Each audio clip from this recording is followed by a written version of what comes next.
शासन। ठीक है, संसदीय शासन के अंतर्गत अपन ने संसद पढ़ा और उसमें बताया था कि निम्न सदन का नेता जिसे बहुमत प्राप्त होता है प्रधानमंत्री बनता है। ठीक, दुखद संयोग कहिए कि अपन तो कल प्रधानमंत्री के बारे में पढ़ रहे थे, परंतु आज अपन पढ़ेंगे भारत गणराज्य के 13वें प्रधानमंत्री, जो महान अर्थशास्त्री भी थे, राजनीतिज्ञ भी थे, डॉक्टर मनमोहन सिंह। ठीक है, ये दुनिया की रीत है, जब कोई व्यक्ति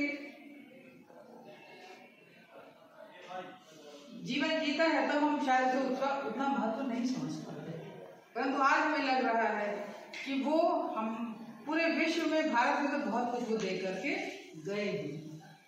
जब भारत देश जो भारत है आर्थिक भंवर में फंसा था, जूझ रहा था, उन दिनों उसे यदि किसी ने निकाला तो माननीय डॉक्टर मनमोहन सिंह जी थे।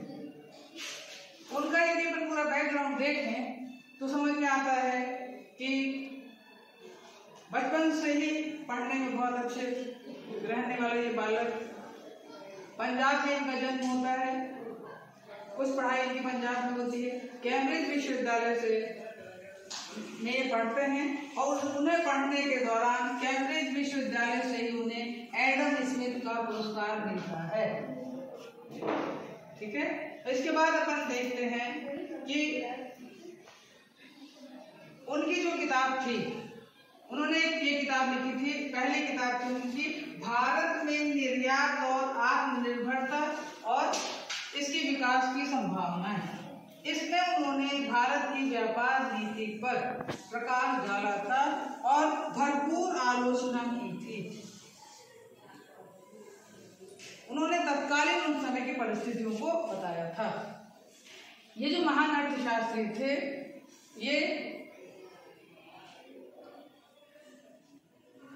कई जगह के कई संस्थाओं में आर्थिक सलाहकार रहे, जैसे संयुक्त राष्ट्र व्यापार विकास सम्मेलन का जो सचिवालय था उसमें ये सलाहकार रहे।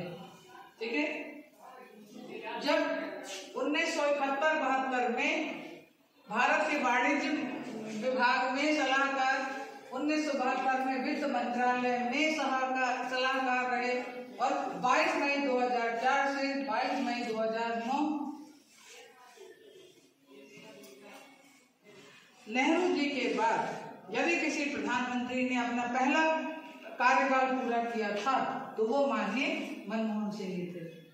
लगातार 2 प्रधानमंत्री का कार्यकाल पूरा आपने किया और जब मनमोहन सिंह जब की जो बहुत महत्ता मैंने बताया कि आर्थिक भंवर से निकालने वाले जो बने ये 1991 से 1996 में पीवी नरसिंह राव के मंत्रिमंडल में ये वित्त मंत्री थे, प्रधानमंत्री थे पीवी नरसिंह राव, ये थे वित्त मंत्री। उन दिनों भारत आर्थिक संकट से गुजर रहा था, तब उन्होंने अपने आर्थिक सूझबूझ से देश को सफलता दिलाई। वैश्वीकरण, उदारीकरण के पितामह कहे जाते हैं। ठीक है, और उनको सलाहकार था, अच्छा उनको आर्थिक अनुभव था कि एशिया के सर्वश्रेष्ठ वित्त मंत्री कहे जाते हैं। ये कितनी बड़ी बात है, भारत के तो सलाहकार बन ही रहे, प्रधानमंत्री के सलाहकार, आर्थिक सलाहकार बन रहे हैं, इधर देखिए अंतर्राष्ट्रीय स्तर पर भी बन रहे हैं, पर और इसी कारण इनको एशिया का मतलब सर्वश्रेष्ठ वित्त मंत्री बताया जा रहा है। और जब यही वित्त मंत्री जब प्रधानमंत्री बनते हैं तो सोचिए फिर देश कैसा वो चला रहे हैं। उन्हीं के सामने 1986 की नई शिक्षा नीति आती है। उन्होंने शैक्षिक वातावरण ऐसा बनाया ताकि सभी वर्गों का विकास हो सके, समावेशी विकास हो सके। आज जो जनरेशन भारत में जो आज जनरेशन काम कर रही है, अभी वो 1986 की शिक्षा प्राप्त व्यवस्था में ही कर रही है। ठीक है, और उसके बाद अपन देखते हैं भारतीय रिजर्व बैंक के गवर्नर जनरल को रहे 15वें गवर्नर जनरल रहे 87 से 1990 तक।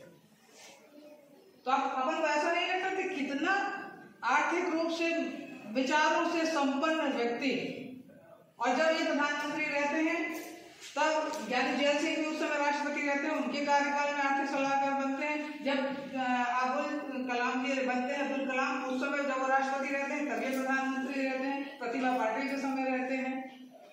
उस समय देश को आगे बढ़ाने में डॉक्टर मनमोहन सिंह की बहुत बड़ी भूमिका है।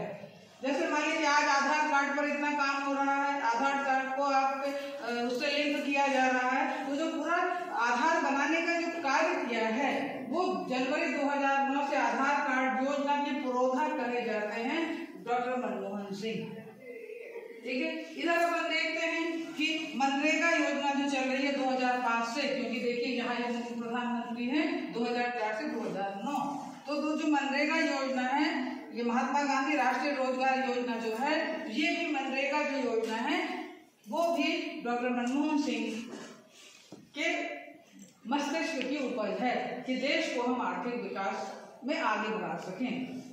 ठीक है, तो आज यदि अपन ने इनको पढ़ा प्रधानमंत्री काल के समय के अपन ने इनको याद किया, तो हम सब शासकीय महाविद्यालय रामपुर बघेलान के विद्यार्थी, राजनीति विज्ञान के विद्यार्थी आज उनके बारे में इस तरह पढ़ करके उन्हें हम सच्ची श्रद्धांजलि अर्पित करते हैं। हम लोग 2 मिनट का अपनी कक्षा में मौन धारण। ठीक है, चलिए। डॉक्टर मनमोहन सिंह देश की आर्थिक स्थिति को नए सुधारों के लिए जाना। उनका एक अनोखा व्यक्ति, उन्होंने देश की बागडोर वित्त मंत्री के रूप में उस समय संभाली जब देश को अपने देश का सोना गिरवी रख करके देश IMF और जगह जगह से लोन प्राप्त हुए और उसके बाद देश की स्थिति में बदलाव दिखाया। उनके नए आर्थिक सुधारों ने प्रत्यक्ष विदेशी विनिवेश को डायरेक्ट कर दिया। विदेशों से मुद्रा का प्रवाह, लोग कहते भी हैं कि उदारीकरण, पूंजीकरण, निजीकरण, इन 3 शब्दों के सूत्रधार वही है। उनके द्वारा अर्थव्यवस्था का ऐसा संचालन किया गया जिसका